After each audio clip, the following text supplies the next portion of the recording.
Hello, everybody. Welcome to this webinar, Immune to Infodemic on Climate Disinformation. We have been working on Immune to Infodemic for the last 2 years. And during the project, we researched and organized different events in the Netherlands, Finland, Belgium, and Germany. And the topics that we discussed were AI-enabled disinformation, FIMI, and climate disinformation. And these two previous webinars have been recorded, and you will find the link later on our website. If it's not there right now, then we will add it soon there, so you can also see the previous webinars if you want to. Today we are going to focus on our third topic, climate disinformation. And for that, we have invited researcher and independent journalist Liubov Velychko to talk, and she will present her own research related to this topic and also with the intersection of FIMI. So she will be able to explain more in detail. And as the second speaker, we will hear from Laura Bucher, who has been working with us on this topic on Immune to Infodemic project. So I will give the floor to you, Liubov, and also during the presentation there is the Q&A section, so please feel free to use this, and also note if you would like to open your mic and be able to ask your question directly like that. So I will now give floor to Liubov. There you go. Thank you so much for being here. Thank you for inviting. Hello to everyone. The presentation I will share today usually takes 3 hours, but I will fit it to 30-35 minutes.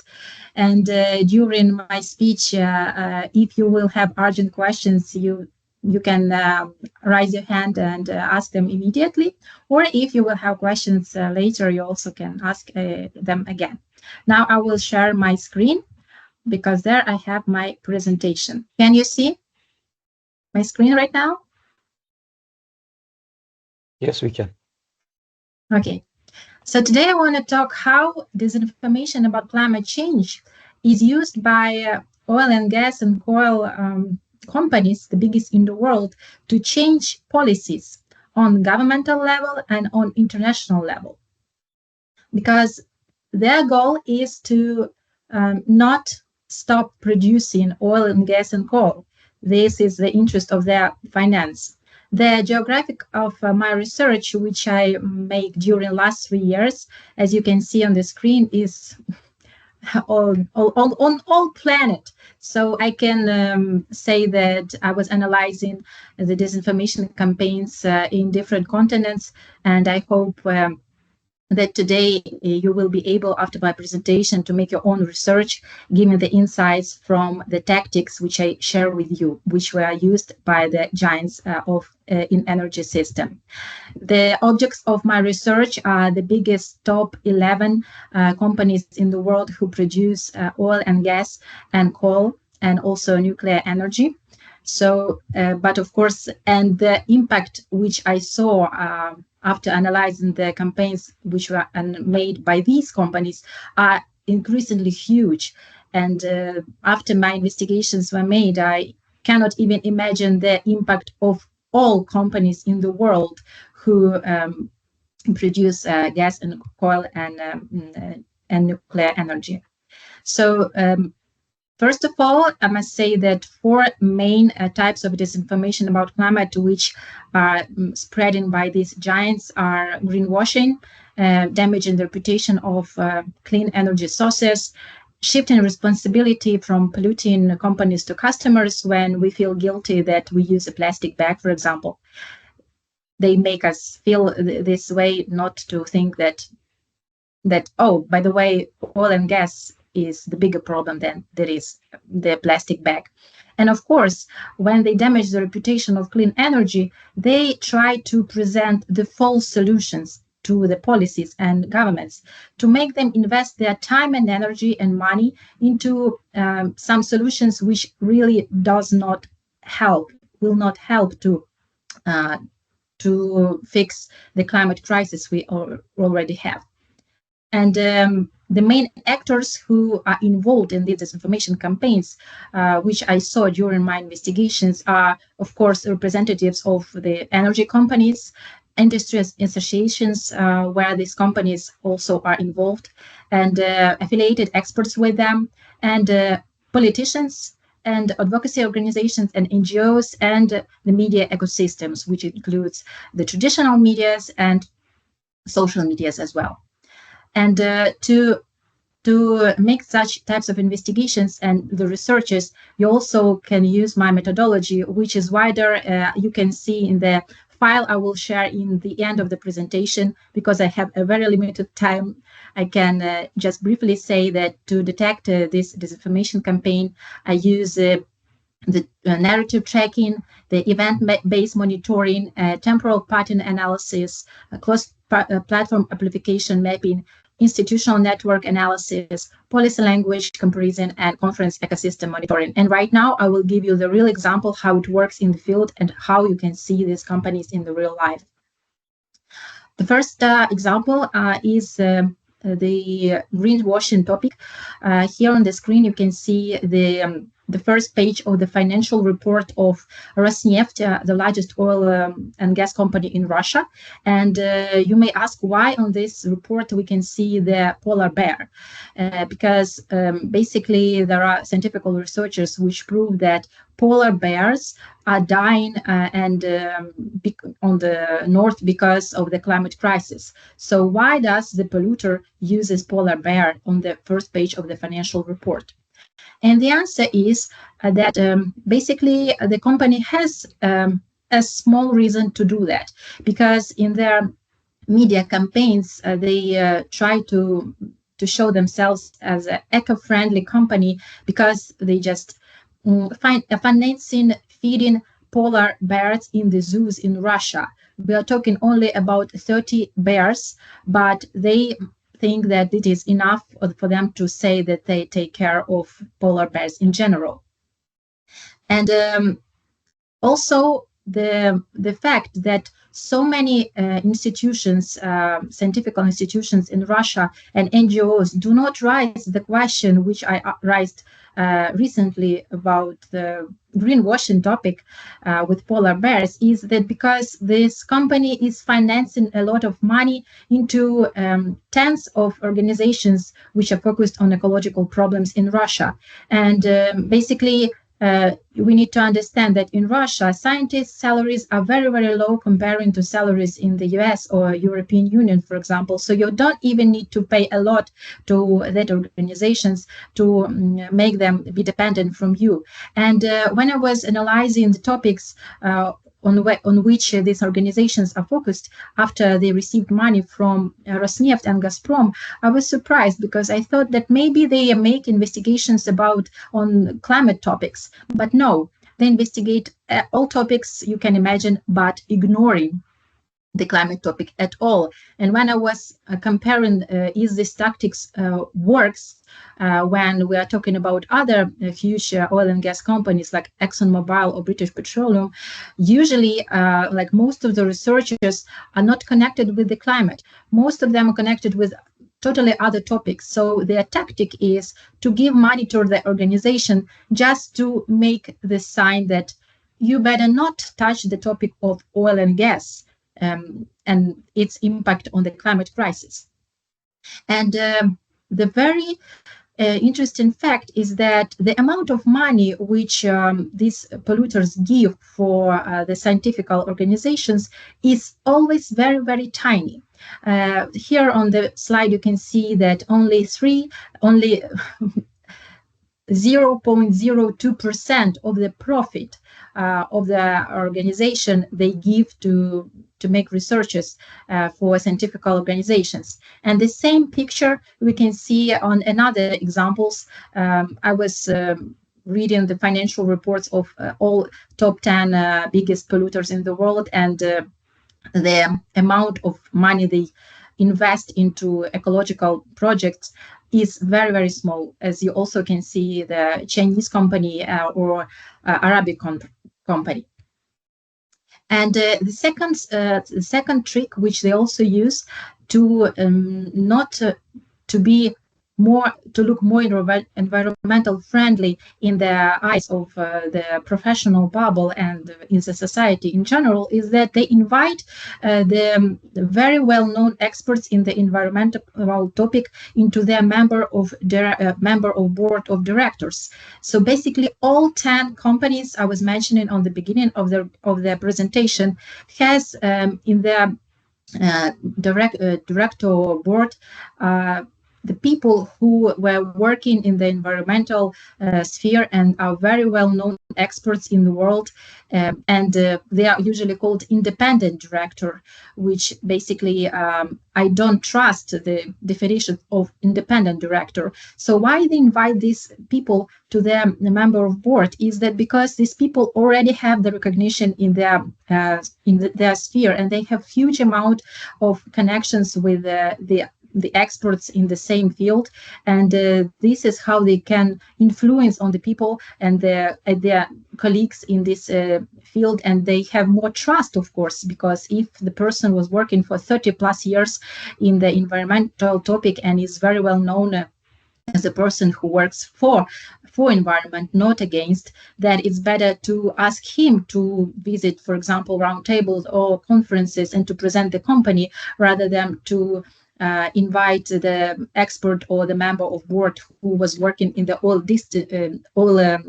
company and all this sphere all his or her life.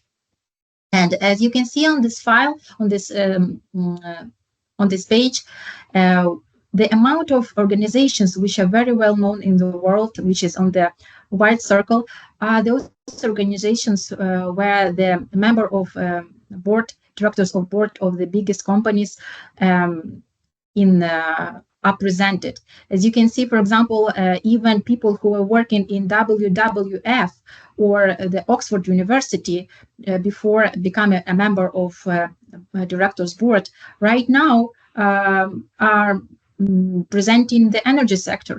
So this is a very tricky situation, and it really, I believe, helps them to move their ideas and narratives on the bigger platforms.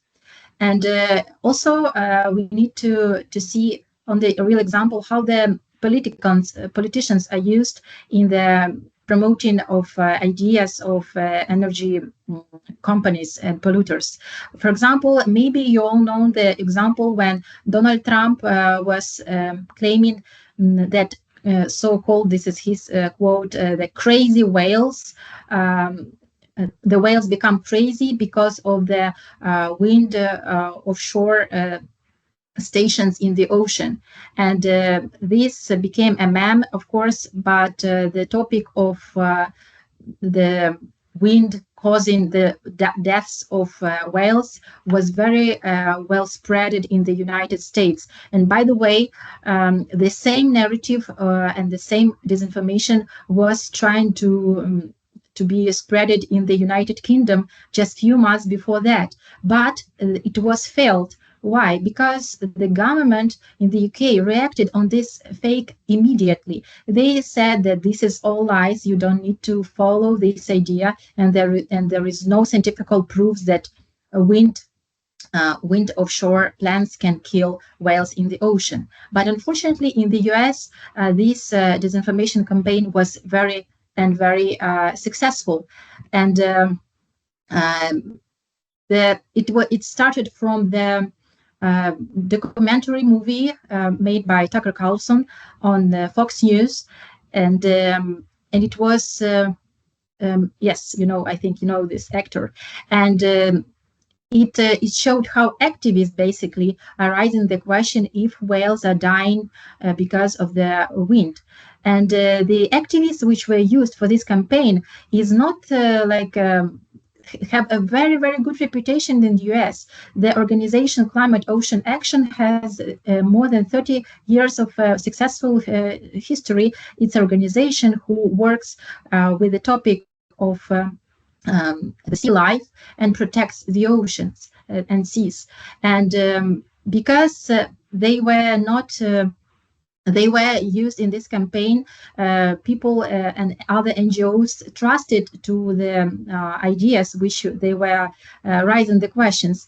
And when I was making the investigation about why this organization was telling this disinformation about whales, I found out that this organization was basically received more than $72 million from the organizations connected with the polluters and with the political parties who supported the narratives and who also were connected with the energy giants. And also, when I was monitoring the media landscape and the social media landscape, I mentioned that there were so many senators in America who were spreading this narrative about the wind, which causes whales' death. And then I found out that so many politicians are spreading this disinformation, not just because they really care about the ocean, but because they received a lot of money from the biggest oil companies. And for example, Senator Tom Cruise has received more than $2 million during the last 10 years since the Paris Agreement. And he was not the only one who earned money from that. As you can see, among 100 senators in the US, more than 70 received money from polluters, including not only Republicans, but Democrats who usually don't agree with what their political opponents are saying. But in this case, I mentioned that Democrats received much smaller amount of money, and I assume it's because they were not very active at all in this disinformation campaign. So it's more likely that they received this money just to be silent about this topic and not interrupt the narratives which are heavily pushed by Republicans in the same time. And the other example is about the false solutions which energy giants are trying to implement on the global market. We are talking right now about carbon capture technology. Right now on the screen you can see the advertisement of the carbon capture factory which was built in Australia a few years ago. And this PR video tries to prove us that the carbon capture technology is the key solution to fight the climate crisis. And when I was analyzing the scientific researches in Scopus, I found out more than 15,000 scientific articles basically financed by British Petroleum about the carbon capture technology. It means that these companies are really not only they are financing this topic heavily and try to influence on scientists and scientific researchers because usually journalists are catching the information from scientific researchers and saying that, oh, by the way, this scientist who is very well known says that carbon capture is very useful for the climate crisis. And if there is not only one scientist but hundreds of them, maybe they have sense. And yes, here in Scopus you can also easily see who are co-authors of the articles. Here you can see, for example, Chevron tells that he is the co-author of the article about carbon capture project. But the truth here is that the PR talks about 90% of carbon can be captured by this technology is a false because the practice shows that the maximum rate varies between 5 and 17%. But nobody basically talks a lot about how much money you need to spend to capture this 17% of carbon, and the amount of money is huge. And when we are talking about building the factories, we are talking about billions of dollars, which according to, again, different researchers, is much better to plant new trees or to build wind plants, for example, or solar plants, and the impact will be much higher. But unfortunately, as I mentioned during my investigation, the PR narrative about 90% of carbon capture was spreaded by a very well-known and respected organization as International Energy Agency and United Nations. So when these organizations are copy-pasting the narratives which were made by polluters, of course, other actors, other NGOs and journalists and politicians are quoting these very well-known organizations, believing that these organizations understand and realize what it basically is saying. And also, when you can see how many NGOs and expert organizations are receiving money from the polluters, you can also be very surprised, because all these organizations afterwards, they take part in the disinformation campaigns organized by the polluters. That is why the impact of these disinformation campaigns is so huge, because the polluters do not work alone. They work with a huge amount of actors connected with them. And the organizations which I showed you on the previous slide, they are also giving the platform for polluters to talk with the government decision makers. For example, when they organize the biggest conferences about the sustainable energy or the future of our planet, or other topic on environmental in an environmental sphere, these organizations, they invite polluters on the same stage with the basically government decision makers. And when I was analyzing what are the narratives which are spreaded on these huge conferences on the highest level, I saw that the polluters are using their false PR promises and on the same stage, and trying to say that this solution is right, while it is really not that good.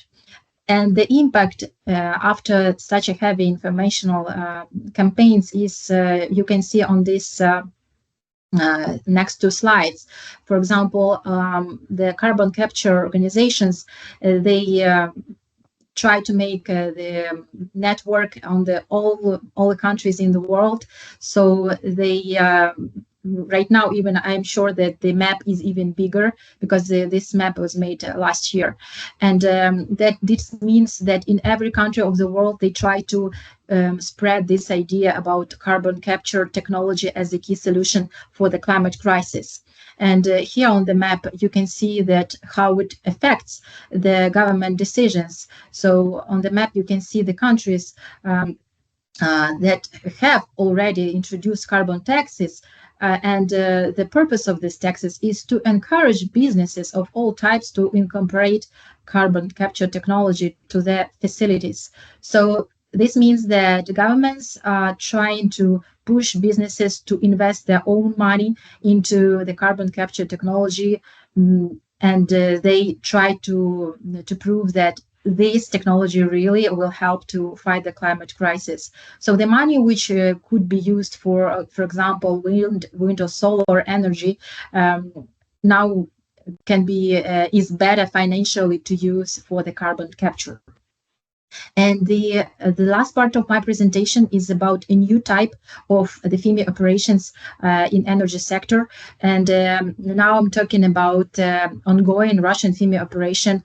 And the goal of this operation is to make the world believe that nuclear energy is a key solution for the fighting climate crisis. And that is why you as a government or international bank needs to finance the building of new plant stations as much as possible. And the main the very interesting thing about this type of informational operation is that they don't really use fakes or bots or heavily AI generated images, because this operation lies on the legitimate platforms as conferences, the biggest conferences in the world as COP, for example. And for like average government decision maker, it doesn't look like a disinformation campaign. It looks like the very natural conversation about is nuclear energy is really important for the fight in the climate crisis. And the main actor in this operation is Rosatom, which is the organization, a Russian organization which builds nuclear plants around the world. And this organization is one of the, like in general, there are like something like 10 less than 20 organizations in the world who can build nuclear plants stations, but the Rosatom is the most powerful among them, because they don't only build plants, they also make in Russia uranium mining, and they have already huge experience and expertise in this sphere. So that is why they are on the very, very well good position in the nuclear market. And their goal was to receive money to build nuclear plant stations around the world, and of course to make this afterwards to make it a long-term dependency. Because if the Russia's company builds a nuclear plant in the new country, it means that for many decades, this country will be dependent on the expertise and the fuel of Russia. And of course, the politicians who work there, they cannot ignore this, and it creates a long-term political dependencies. And this type of operation was made by Russia because, of course, anyway, the planet goes to the direction of making the production of oil and gas smaller. And because Russia invaded Ukraine in 2022, it realized that the sanctions will of course, will have the impact on their financial system. That is why they started this operation just 6 months before the full-scale invasion.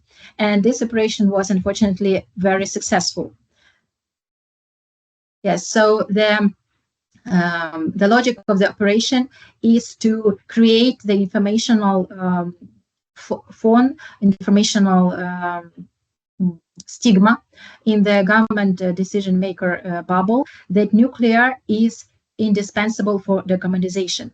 And this idea they were spreading during last years on the biggest conferences about climate change, like COP, where tens of thousands participants from all the world comes every year. And they were spreading this disinformation, this idea, not disinformation, but the idea on the policy and events and expert panels. And their first, it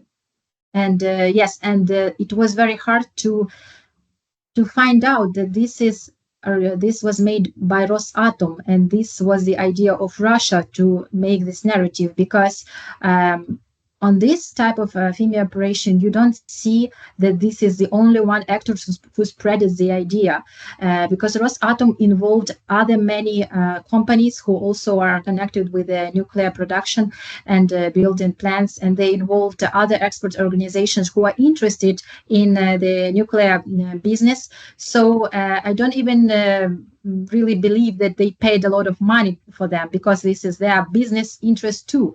The main thing was to spread the same narratives on the same time on many platforms. And for that, they even don't needed to use the bots, for example, because the bots were even not useful, because they didn't need to have a discussion about the narrative which was spread in the message somewhere. They needed this message to be stable, and they even are happy when there are no discussions about this topic, and only when they produce the narrative and spread it everywhere. So Here we can see that this operation started in October in 2021 in the UK on the COP 2026, and this was the first time ever when on the COP there was the Rosatom had its own platform, which were the organization IAEA, which is organization for about the nuclear energy around the world. So this organization made a platform and started to create the narrative that we really need to include nuclear energy as one of the important ways to conquer the topic, to fight the topic of climate crisis. And because before that conference, the nuclear energy did not had that positive and ecological friendly image, but because they involved a lot of and organizations to spread this narrative, and they did it in the same time synchronously, it was very successful. So this type of operation I called choir. It means when there is an actor who is goes on the stage offline, for example, on COP conferences, this action and his narrative are spreading offline for the government decision makers, for example. And in the same day or a day before and days after, the same narrative goes into the specialized platforms like nuclear topic websites or social medias from the mouths of people who are very well-known experts in the ecological topic. So they try to involve those people who are not bots, but who have the real biography and who have like a positive image in the informational sphere.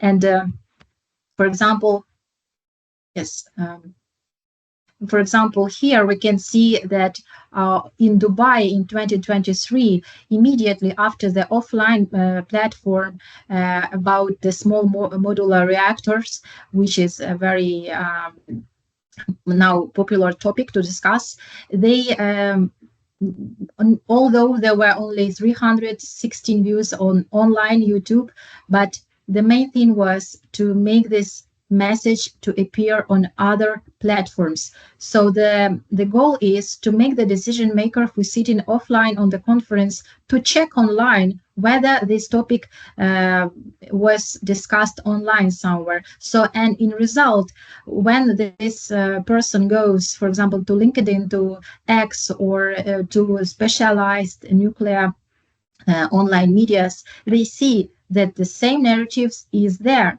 So it makes the illusion that, okay, as I can see, this is a very good idea. If there is no expert discussion about this, which says that this is a false idea, if there are no investigations saying that this is a false idea, it means it's a very safe for me as a politician, as a government maker, to support this idea. And in result, year after year, just in 3 years, the topic of nuclear energy as a clean energy became a mainstream. And in last in the end of 2025, the World Bank and the Bank of Reconstruction and Development, first time since 1950s, decided to agree that they are ready to finance the nuclear projects around the world. And you may ask, why do you think it's a FEMA operation but not lobbying? And the difference is that when we have a lobbyist who usually he openly says that I like and I recommend you to vote for Russia's Rosatom to build nuclear energy stations around the world, because Rosatom is a very good and very well-known organization. It has expertise and stuff like this. But in the FEMA operation, they don't say that, they don't ask for anyone to build nuclear stations around the world. Their idea is to create this feeling that there is not even a question if we need to build nuclear plants around the world, because everybody around, it feels like everybody around agrees already that we do need these decisions to be made, and it pushes politicians to implement this idea on the official level. That is why step by step, year by year, European Union politicians and the more than 100 organizations on the COP conferences from more than 100 companies and governments has agreed that their goal is to make the amount of nuclear plants 3 times bigger during the next 20 years. It shows how efficient is this type of operation. And it is efficient also because, unfortunately, the governments around the world, they don't fight, and they don't know how to fight with such type of FIMI operation. They are concentrated on bots, on AI-generated images and stuff like this. But this type of operation is a blind spot for them. That is why they do need to find to find solutions to detect these types of operations. And for detection, I have I have ideas, but unfortunately it will not fit my timeline. Yes, so here you can see the useful links and the plan of the investigation and the methodology in the Excel table on this QR code. And on the next slide, you can see my contacts, whether if you will have some ideas or you will want to discuss further the topic I was mentioning. Thank you very much for your attention. Thank you so much. And there is also, I added the link to this research resources also in the chat. So you can also go there and click on the chat message to see further details of this research. And there will also be more time for questions at the end. In the meanwhile, you are also free to add comments and questions in the chat or Q&A. But I will now let Laura to explain her research and what you experienced during I2I2 project. We already had some really interesting concrete cases, but I know that you also looked more broadly on disinformation narratives around climate change and how to make a change. In this project that was focused on like citizen engagement and creating resilience among citizens. So please share your insights with us. Yes, thanks, Elena. Yes, hi to nice to meet you all. As Elena mentioned, I was part of Immune to INFODEMIC, and as representative of Dare to Be Grey, we focused on many different narratives related to climate disinformation. And thanks for the previous presentation. It was very, very interesting to see much in detail how much climate disinformation topics are extremely tied to political and financial interests, and that's part of the element we focused on as well. And other than that, I think what is interesting to know about climate disinformation is that it's becoming a very much decentralized kind of movement. It doesn't only have this giant financial ecosystem and interest that it was broadly explained before, but also really much involved different actors, like, for example, business disinformation experts who are creating like a business model out of it and really weaponize the social media infrastructure to trying to gain attention, the so-called attention economy, to spread certain narratives that are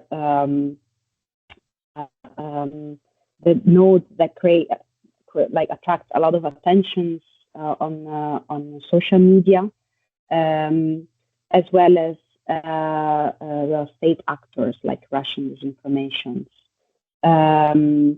So that's part of the type of narratives that we try to explain in different capacity building events, and also I think what is interesting to note is that the type of narratives have very much changed compared to the past. Before, narratives very much focused on denying the existence of climate change or the human nature cause of climate change.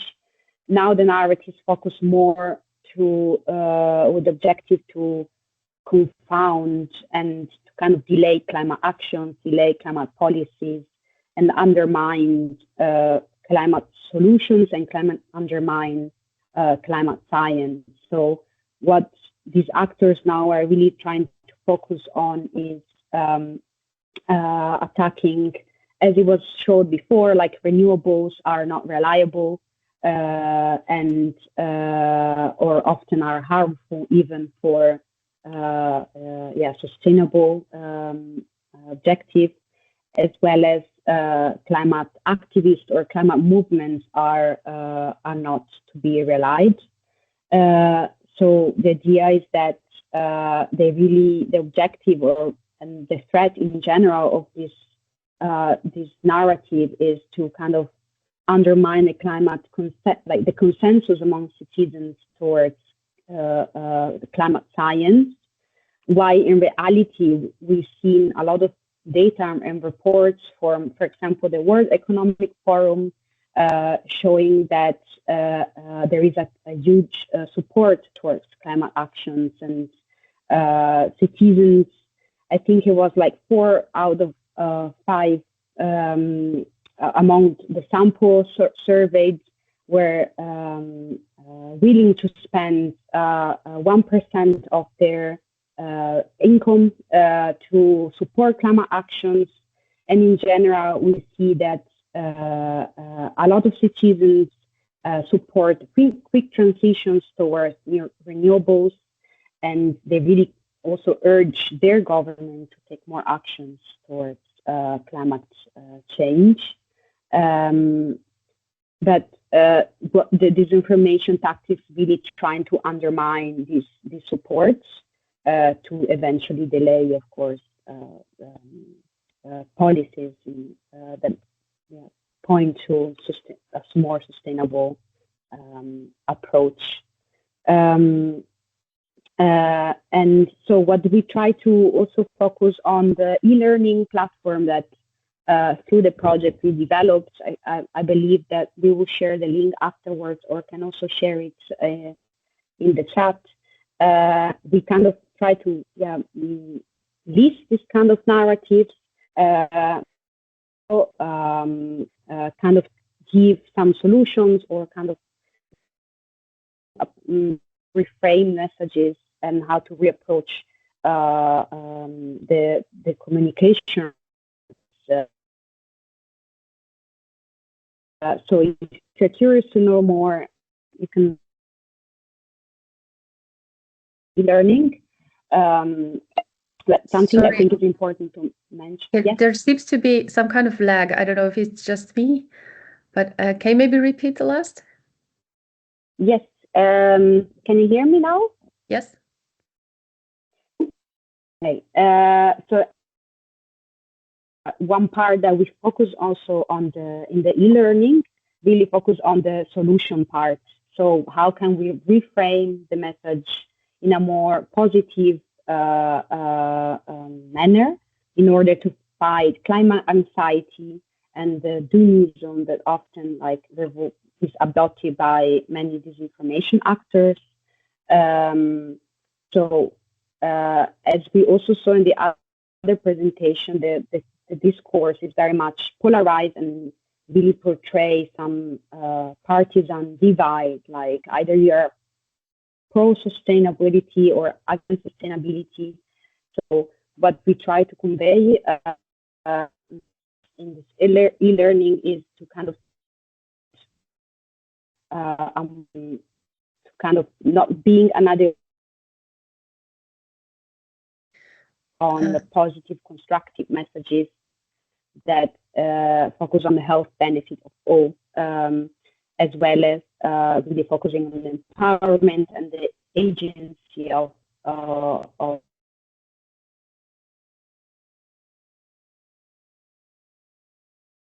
there seems to be some kind of lag in solutions. Connection. Oh, I'm sorry. Yeah, my connection is full on. I don't know. I can try to switch off the microphone, the headphones. You might.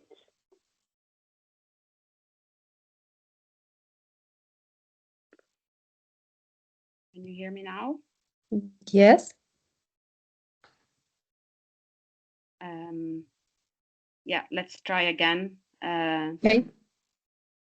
And yeah, I was other than the solutions that how to reframe messages and more in a positive way.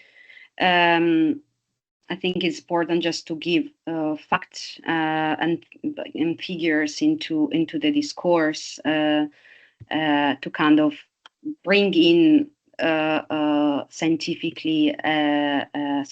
evidence to kind of depolarize the divide. Yeah, I don't know if you, Elena, I want to hear more about specific Yes, narratives. I just try to give an overview, but I'm happy to respond to more details. Actually, I have a kind of combined question, maybe for both of you, that I just put in the Q&A. I was wondering if what do you think from or disinformation compared to other narratives is maybe not so much targeting towards general larger audience, but that is more focused on smaller group of decision makers, and that's one part. So what do you think of that? And maybe from the resilience point, then, if it's targeted towards decision makers, how much does it help if we are trying to increase resilience of citizens? Yeah. During my investigations in the regions, I saw that the most efficient disinformation campaigns about, for example, fighting the topic of renewable energy, like a wind energy, for example, these disinformation campaigns take place in the local groups and the local medias, because the decisions here are making on the local level. For example, the local politicians, they vote against or for building the wind plants, for example. That is why I saw, for example, how videos in the Facebook groups where where there are 14,000 citizens of the concrete town are all together. Videos with this fakes are spreaded, and they are very emotional and they are very engaging. So when I was investigating this topic on the ground, I mentioned that many people with whom I took interviews, they were mentioning this video as a source of information, which was disinformation. That is why, yes, it's a very efficient strategy to work with on the local level when it goes to the local questions. But to fight the disinformation campaigns on the higher level, on the governmental level, of course, first of all, what I recommend is to introduce to investigative journalists of the country what is the methodology of the investigations about disinformation about climate change and which tactics are used, which I already do on the conferences for investigative journalists in Ukraine and abroad. And that is why when journalists are making such types of investigations, they are showing the other reality to government decision makers. And it means for decision makers that if you will will vote for the false narratives and will be connected somehow with this disinformation campaign, journalists will find out this and will show you not in a very nice light. This is one thing, and another thing is that sometimes governments, they don't have the tactics on the state level how to fight with disinformation campaigns like this, and they don't really maybe realize that the climate topic is not only about environment, but it's about finances of taxpayers, basically. And it's important to take this topic much more seriously. That is why we do need to continue making the sessions like this on the highest level possible for governmental people.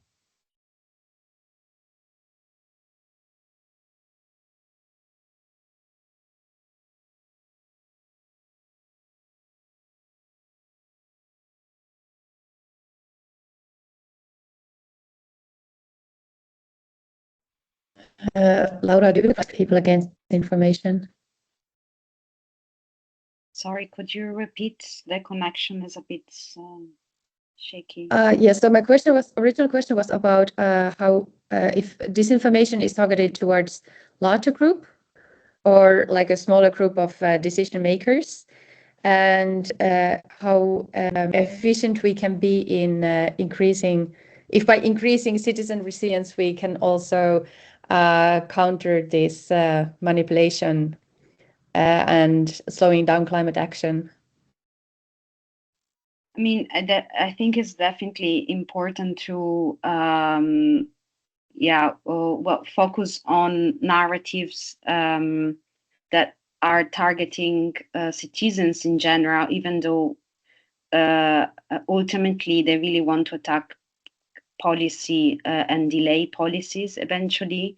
But I think, for example, narratives related to undermine renewables or electric vehicles, I think are very much like focused on undermining or delaying actions among citizens to adopt more sustainable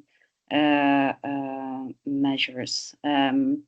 So I think increasing resilience among citizens and to bring awareness around these type of narratives, is very important.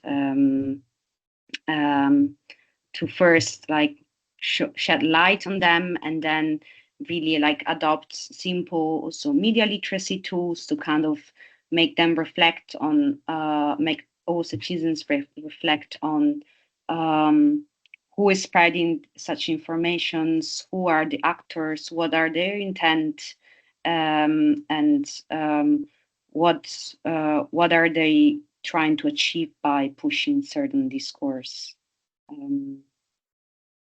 So yes. Yeah. Second question I had was about offline and online manipulation. We already discussed that there is a lot of offline manipulation going on as well, and it's not only focused on, it's not only disinformation spreading on social media. So what can we do to increase understanding about that and resilience against the kind of manipulation that is mixing offline, online, or taking place offline?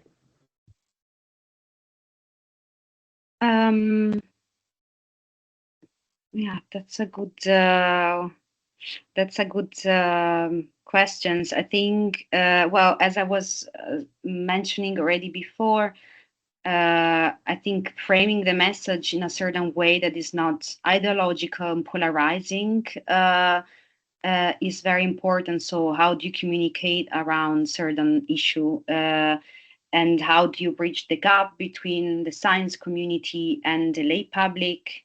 I think will make citizens in general, public opinion hopefully less divisive in this topic, and kind of promote certain narratives that instead of highlighting the political ideology, instead promote the well-being of all. For example, let's try instead to focus on clean air, or on promoting cycling instead of taking your car. So communicating really climate change in a more positive manner, both online and offline, I think might be a good starting point to increase resilience. And also, in general, I think just to counter and climate inaction, trying to make science in general more tangible, more fun, more concrete, and bringing into neighborhoods, in schools, to make kind of relatable stories that people can relate to promote a certain positivity. I think these are just two things that come up to my mind now that I think can be both implemented. Yeah. I can yes, also or positivity. I remember. Yes, sure. I remember there was the note of hope as well in the event that you organized in The Hague. That's just what I wanted to say. But please go ahead. Yes, if you're talking about platform level friction scenarios on the online level, first of all, why this team operations are successful? Because there is no coordination between platforms, like people who analyze team operations, and cyber specialists who can see that the same pattern, for example, or the same narrative is spreading in the same time. If they were working in coordination together, they would find out that this is a team operation very, very fast. But because the platforms, the analysts, and cyber specialists do not work together, they don't see that this is a team operation. And it's a state, a government needs to be the one who organizes this coordination, who puts together in one space the people who are making analysis of team operations, the people who are cyber specialists, and people who are working on platforms, for example, on TikTok or YouTube, and can trace all the information, analyze it in efficient and quick way, and to find out, this is a team operation. And offline level, again, they are successful because there are no filters for participants who take place on the biggest events. The compliance is on the low level, and that is why the actors who are basically working for polluters are pretending they are eco-friendly.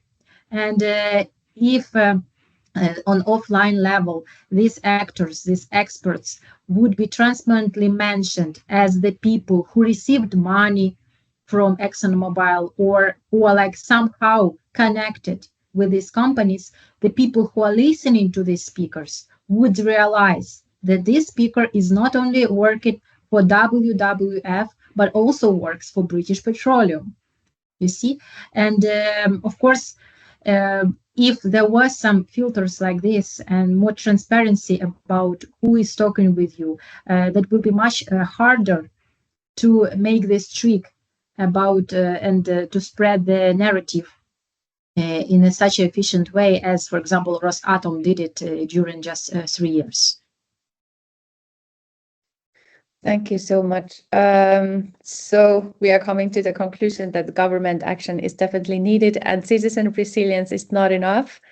That is also what we discussed 2 weeks ago when we had the final event of the project, that citizen resilience can bring us so far, but there is definitely other action also needed to counter disinformation and FIMI and climate disinformation in this case.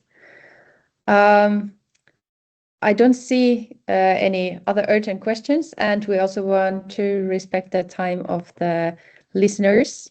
So I want to ask you, do you have any last comments or something that you would like to add at the end?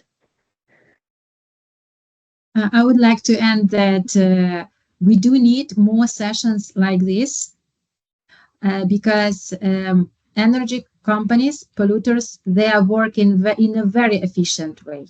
And they are working very, very fast.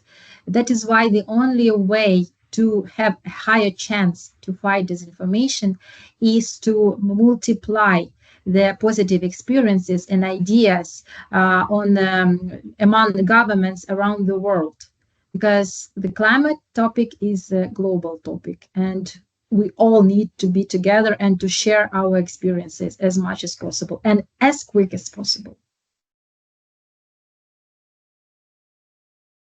Maybe just quickly to follow up. completely agree with it. And yeah, this in general, climate disinformation tactics really trying to undermine public support after all and public opinion and really manipulate it. So to counter it, indeed, we need to really get together and have more coordinated actions against this tactic. So yeah, I echo this. Thank you so much for this last note and for your presentations, Laura Bucher and Liubov Velychko. And thank you for everybody who joined us in this webinar. We will also share the recording afterwards so it can be shared and used afterwards. Thank you so much and have a nice day. Thanks. Bye. Bye.